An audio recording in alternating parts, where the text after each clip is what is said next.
Didn't tell anybody about it because we wanted surprise. Who knows better about surprise than Japan? Okay? Why didn't you tell me about Pearl Harbor? Okay? آج street of Hormuz کو block ہوئے 24 دن گزر چکے ہیں اور سمندری جہازوں کی ٹریفک ہفتوں بعد بھی تقریباً نیئر سٹینڈ سٹل ہے۔ ایران نے اپنے صرف دشمنوں کے جہازوں پر یہاں سے گزرنے پر پابندی لگائی ہے، جبکہ باقی ملکوں کے لیے کیس بائی کیس بنیاد پر اجازت دی جا رہی ہے، یعنی ایک ایک کر کے جائزہ لیا جا رہا ہے کہ کون سا ہمارا حمایتی اور دوست اس راستے سے گزرنے دیا جائے اور باقی اسرائیل اور امریکہ کے حمایتیوں کو روکا جائے، جس کی وجہ سے ان اتحادیوں کے ملکوں کے اندر فیول اور گیس کی قیمتیں دن بدن بڑھتی جا رہی ہیں، جیسا کہ آپ اس چارٹ کے اندر دیکھ سکتے ہیں کہ خاص طور پر یورپ کو مڈل ایسٹ سے جو انرجی ملتی ہے وہ کافی حد تک مہنگی ہو چکی ہے۔ آپ سبھی جانتے ہیں کہ گلف کے اندر امریکہ کے قریبی سیکیورٹی پارٹنرز ہیں سعودی عربیہ، UAE، قطر، کویت، بحرین، اور ان کے ٹینکر LNG اور گیس لے کر نہیں جا سکتے کیونکہ وہ امریکہ کے پارٹنر ہیں، جبکہ برطانیہ، فرانس، جرمنی، اٹلی، نیدرلینڈ یہ امریکہ اور اسرائیل کے اتحادی ہیں اور ان کے آئل ٹینکرز اور کارگو شپ بھی ہرمز سے نہیں گزر سکتے اور وہ بھی رکے ہوئے ہیں۔ جبکہ اگر ایشیا کی بات کریں تو جاپان، ساؤتھ کوریا، انڈیا اور پاکستان مڈل ایسٹ کے آئل پر اور گیس پر ہیویلی ڈیپینڈنٹ ہے، پر سب سے زیادہ خطرہ یورپ کو ہے کیونکہ آپ جانتے ہیں کہ وہاں پر سردی بہت زیادہ پڑتی ہے اور وہاں پر ہیٹرز کا استعمال بہت زیادہ ہوتا ہے، اور یورپ اپنی 60 سے 70% تک گیس تقریباً مڈل ایسٹ کے انہی ملکوں سے منگواتا ہے، ان پر ہائیلی ڈیپینڈنٹ ہے، جس کی وجہ سے کافی زیادہ وہاں پر مہنگائی بھی ہو چکی ہے اور ریسیشن کا خطرہ بڑھتا جا رہا ہے۔ اور ایشیا کے لیے خطرناک بات یہ ہے کہ اس ریجن کے اندر جاپان اور ساؤتھ کوریا تقریباً مکمل طور پر آئل اور گیس کی سپلائی پر انہی گلف کنٹریز پر ڈیپینڈنٹ ہے، اور اسی سپلائی شاک کی وجہ سے جاپان کی 90% تک آئل سپلائی جو کہ انہی گلف کنٹریز سے آتی تھی وہ اچانک سے رک چکی ہے، اور یہی وجہ ہے کہ ابھی جاپان کے پرائم منسٹر ٹرمپ کے ساتھ ملاقات کے لیے وائٹ ہاؤس پہنچی تھی، جہاں پر پوری دنیا کے میڈیا کے سامنے اس مسخرے نے زیلنسکی کی طرح اس کو ذلیل کیا۔ جاپانیز پرائم منسٹر سنائی تاکیچی کی موجودگی کے اندر جاپانی صحافی نے ٹرمپ سے سوال کیا کہ ایران پر حملے سے پہلے ہم اتحادیوں سے اس بارے میں مشورہ کیوں نہیں کیا گیا؟ ٹرمپ نے جواب دیا کہ ہم سرپرائز دینا چاہتے تھے، اور جاپان سے زیادہ سرپرائز اس کے بارے میں کون جانتا ہے۔ اور صرف یہیں پر نہیں رکا بلکہ آگے صحافی سے سوال کیا کہ کیا تم لوگوں نے پرل ہاربر پر حملے سے پہلے ہم سے مشورہ کیا تھا، جس پر آپ ویڈیو میں دیکھ سکتے ہیں کہ تاکیچی بہت ہی زیادہ انکمفرٹیبل ہو گئی تھی کیونکہ بات ہی اتنی امبیرسمنٹ والی تھی، کیونکہ بات یہ ہے کہ پرل ہاربر امریکہ کی نیول بیس تھی جس پر جاپان نے دوسری جنگ عظیم کے دوران حملہ کیا تھا، اور اس کے اندر 2400 امریکی فوجی مارے گئے تھے اور 1200 کے قریب زخمی ہوئے تھے، اور یہ بات ہے دوسری جنگ عظیم کی، یعنی 7 دسمبر 1941 کی۔ اور پھر ہم نے دیکھا کہ اس کے صرف 4 سال کے بعد یعنی 1945 کے اندر امریکہ نے جاپان کے ہیروشیما اور ناگاساکی شہر پر نیوکلیر بام گرا کر جس طرح سے بے گناہ انسانوں کے پرخچے اڑائے، تاریخ میں انسانی تذلیل کی اس سے بدترین مثال نہیں ملتی۔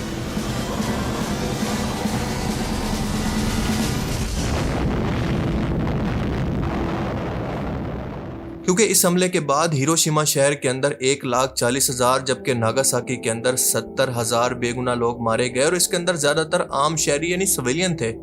اور اسی حملے کے بعد جاپان نے سرنڈر کر دیا تھا، جو کہ آج امریکہ ایران سے چاہتا ہے کہ یہ مکمل طور پر ہمارے سامنے ہتھیار ڈال کر سرنڈر کر دے۔ اور آپ ذرا اندازہ کریں کہ یہ بندہ ان 2.25 لاکھ لوگوں کی، عام لوگوں کی موت کا کیسے مذاق بنا رہا ہے کہ ہم نے تمہیں کیسا سرپرائز دیا تھا۔ دیکھیں آپ ایک بات سمجھنے کی کوشش کریں کہ جاپان نے کیونکہ اپنی خود مختاری پر، عزت نفس پر سمجھوتا کیا تھا، تو اس جنگ کے بعد بھی امریکہ کا اتحادی بن گیا، تو اس کا صلہ اس کو آج مل رہا ہے، اور یہ ملک آج امریکہ سے پرل ہاربر کا دردناک تانا سن کر بھی $550 ارب لٹا کر اپنے ملک واپس آ رہا ہے کہ ہم نے امریکہ کے اندر انویسٹمنٹ کی ہے۔ سیکنڈ ورلڈ وار کے بعد سے 80 سال تک جاپان اسی غلط فہمی کے اندر رہا کہ امریکن نیوی اس کو ہر سمندری راستے پر تحفظ دے گی، پر 28 فروری 2026 کو ایران نے اپنے دفاع کے اندر ایک ہی وار سے یہ امریکی طلسم اس وقت توڑ دیا جب ایران نے ہرمز پر اپنی خود مختاری قائم کی، تو امریکی نیوی جاپان کے تیل کی سپلائی بحال کروانے کے اندر مکمل ناکام رہی، اور یہاں پر جاپان سے سب سے بڑی غلطی ہوئی کیونکہ ایران نے ہرمز کو پوری دنیا کے لیے بند نہیں کیا تھا، صرف ان ملکوں کے لیے ہرمز کو ٹول پلازا بنا دیا جو کہ غاصب امریکہ اور اسرائیل کے اتحادی تھے، کیونکہ اگر جاپان چاہتا تو وہ چائنا اور انڈیا کی طرح ایک آزاد فورن پالیسی اپناتا، سفارتکاری کرتا اور اس ایران کی VIP سیف پیسج کی لسٹ کے اندر شامل ہو کر اپنے تیل کو بچا سکتا تھا، لیکن جاپان نے کیونکہ امن اور ایک خود مختار پڑوسی یعنی ایران سے بات کرنے کی بجائے دوبارہ اسی غاصب امریکہ کی گود میں بیٹھنے کا فیصلہ کیا جس نے اس بحران کو جنم دیا تھا۔ تو آج آپ ذرا اس غلامی کی قیمت دیکھیں کہ ٹرمپ نے سمٹ کے دوران جاپانی وزیر اعظم کے منہ پر پرل ہاربر کا تانا مارا اور ان کی تزییق کی، ان کا مذاق اڑایا، اور تکائجی انتہائی ذلالت کے ساتھ خاموشی سے اس کو پی بھی گئی۔ اور اسی کے اگلے دن میڈم نے آرلنگٹن کے قبرستان کے اندر ایک گمنام سپاہی کی قبر پر پھول بھی چڑھائے اور سوشل میڈیا پر یہ جھوٹے پروپیگنڈا بھی چلایا گیا کہ انہوں نے ناگاساکی پر بم گرانے والے پائلٹ کو خراج تحسین پیش کیا، حالانکہ وہ پائلٹ میساچیوسیٹس میں دفن ہے۔ اور سارا دن ہم نے دیکھا کہ خبروں کے اندر اسی طرح کے تانے اور قبرستان چھائے رہے، لیکن اصل خبر تو وہ 550 ارب ڈالر کے تھے جو کہ جاپان نے اپنی آزادی بیچ کر امریکہ کے حوالے کیے ہیں۔ آئے ذرا اس انویسٹمنٹ کو سمجھنے کی کوشش کرتے ہیں، کیونکہ دراصل یہ کوئی انویسٹمنٹ نہیں کر رہا بلکہ وہ اپنی سروائیول کا انفراسٹرکچر میزائلوں کی رینج سے دور لے جانے کی کوشش کر رہا ہے تاکہ مڈل ایسٹ پر چاہے جتنے مرضی حملے ہوں لیکن جاپان کو کوئی فرق نہ پڑے، کیونکہ ان کے آئل اور گیس کے پلانٹ اب امریکہ کے اندر ہوں گے جہاں سے ڈائریکٹلی ان کو سپلائی کیے جائیں گے۔ اور اس ڈیل کی پہلی قسط یعنی 36 ارب ڈالر کے پروجیکٹس کے مطابق امریکہ کے اوہائیو کے اندر گیس پاور پلانٹ لگایا جائے گا تاکہ جاپان مڈل ایسٹ کی LNG کا محتاج نہ رہے۔ سافٹ بینک کے مایا یوشی سون نے ٹرمپ کے ساتھ ڈنر کے اگلے ہی دن اس کا افتتاح بھی کر دیا۔ دوسرے پروجیکٹ کے مطابق ٹیکسس کے اندر ڈیپ واٹر آئل ٹرمینل لگایا جائے گا تاکہ مڈل ایسٹ کے تیل کی بجائے امریکی کچا تیل جاپان جا سکے اور ہرمز کو بائی پاس کیا جا سکے۔ تیسرے پروجیکٹ کے اندر جارجیا کے اندر مصنوعی ہیروں کا پلانٹ لگایا جائے گا تاکہ سیمی کنڈکٹرز کے لیے چپس پر چائنا کی ڈیپینڈنسی کو جاپان ختم کر سکے۔ اس کے علاوہ مزید 100 ارب ڈالر کے تانبے یعنی کاپر، LCD اور نیوکلیر ریئیکٹرز کے پروجیکٹس لائن کے اندر ہیں، اور جاپان کا خیال ہے کہ اگر وہ اپنی سپلائی چین کو امریکی سرزمین پر لے جائے گا تو وہ کافی محفوظ ہو جائے گا۔ پر کیا واقعی ایسا ہے؟ کیونکہ اس معاہدے کے مطابق یہ گیس پلانٹ 40 سال تک چلے گا اور جاپان کی اکانومی مڈل ایسٹ کی ڈیپینڈنسی سے تو بچ جائے گی لیکن اگلے 40 سال تک امریکہ کی غلام بن چکی ہوگی۔ یعنی اس ڈیل کا صاف مطلب یہ ہے کہ جاپان نے کھائی سے نکل کر کنویں میں چھلانگ لگا دی ہے۔ جاپان یہ سمجھ رہا ہے کہ اس نے اپنی سپلائی چین کو مڈل ایسٹ سے نکال لیا ہے، لیکن حقیقت میں اس نے اپنے آپ کو مکمل طور پر ایک ایسے امریکی شکنجے کے اندر جکڑ لیا ہے جو کہ اس کو مستقبل کے اندر چین اور روس کے خلاف بطور توپ کا گولہ استعمال کرے گا۔ اسٹریٹ آف ہرمز آج بھی ظالموں کے لیے بند ہے اور جاپان کا تیل آج بھی رکا ہوا ہے، اور ایران نے ثابت کر دیا ہے کہ خطے کی اصل طاقت کس کے پاس ہے۔ اور دوسری طرف ہے جاپان جس نے تاریخ سے کچھ بھی نہیں سیکھا۔ آج بھی اس ملک نے اپنے امن اور خود مختاری پر سمجھوتا نہ کرنے کی بجائے ایک بار پھر سے اپنے بلیک میلر کو ہی اپنا مسیحا مان لیا اور اپنی سوورینٹی اور عزت نفس پر سمجھوتا کر لیا ہے، اور اسی وجہ سے جو ضلالت آج اس کو دیکھنی پڑ رہی ہے وہ مستقبل کے اندر اس سے بھی زیادہ دیکھنی پڑ سکتی ہے۔ دیکھیں، غیرت مند قومیں کسی کے آگے نہیں جھکتی، جیسا کہ ایران کسی کے آگے نہیں جھکا، چاہے اس کے ریسورسز کم ہیں، اس کی ایئر فورس نیوی نہ ہونے کے برابر ہے، لیکن اس کا حوصلہ پہاڑ جتنا بلند ہے، اور میدان جنگ کے اندر صرف ہتھیاروں کی بجائے ہتھیار چلانے کا حوصلہ بھی جنگ کی فتح اور شکست کا فیصلہ کرتا ہے۔ آج امریکہ ایران سے ٹوٹل سرنڈر چاہتا ہے، یعنی اس کی فوجیں ایران کے اندر گھس کر عراق کی طرح یہاں پر قبضہ کریں، جو تباہی مچائیں، جو لوگوں کی عزت لوٹنا چاہیں لوٹیں، جو مرضی کریں، پر کوئی ان سے کوئی بھی سوال نہ کرے۔ پر آپ اچھی طرح سے یہ سمجھ چکے ہیں کہ ایرانی قوم مر تو سکتی ہے لیکن یہ ٹوٹل سرنڈر کا سوچ بھی نہیں سکتی۔ ایران نے اس وقت پورے خطے کے امن کی خاطر مذاکرات کی آفر کا یہ جواب دیا ہے کہ ٹھیک ہے، ہم یہ جنگ روکنے کے لیے تیار ہیں، لیکن ہماری 3 شرطیں ہیں۔ پہلی شرط یہ ہے کہ ہم اپنی مرضی سے یورینیم پر کام کریں گے لیکن نیوکلیر ہتھیار نہیں بنائیں گے، یعنی ہمیں کوئی روک ٹوک برداشت نہیں ہوگی اب۔ دوسری شرط یہ ہے کہ اس جنگ کے دوران جو کچھ ہمارا نقصان ہوا ہے وہ امریکہ پورا کرے گا، جبکہ تیسری شرط یہ ہے کہ امریکہ گارنٹی دے کہ دوبارہ ایران پر اس طرح کا حملہ کبھی نہیں کیا جائے گا۔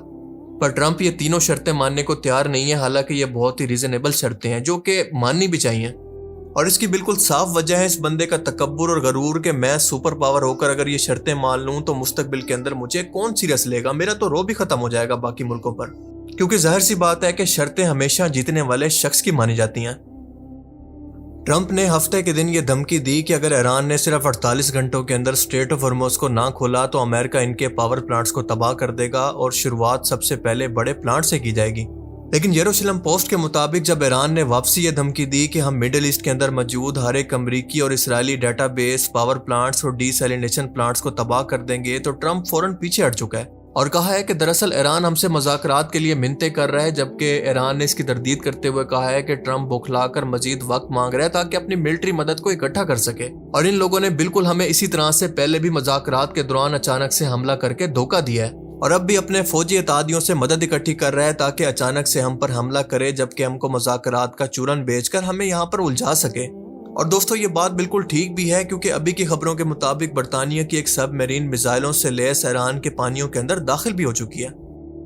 اور دوسرا مڈل ایسٹ کے سیلینیشن پلانٹس پر، یعنی سمندر کے پانی کو صاف کر کے لوکل لوگوں کے لیے پینے کا پانی مہیا کرنے والے پلانٹس اگر تباہ ہو جاتے ہیں تو مڈل ایسٹ کے اندر 40% سے لے کر 90% تک وہاں کے لوکل لوگ اسی پانی کو استعمال کرتے ہیں۔ اس کا مطلب یہ ہے کہ وہاں پر واٹر کرائسس کتنا زیادہ سویئر ہو سکتا ہے، اس کا اندازہ آپ اسی سے لگا سکتے ہیں۔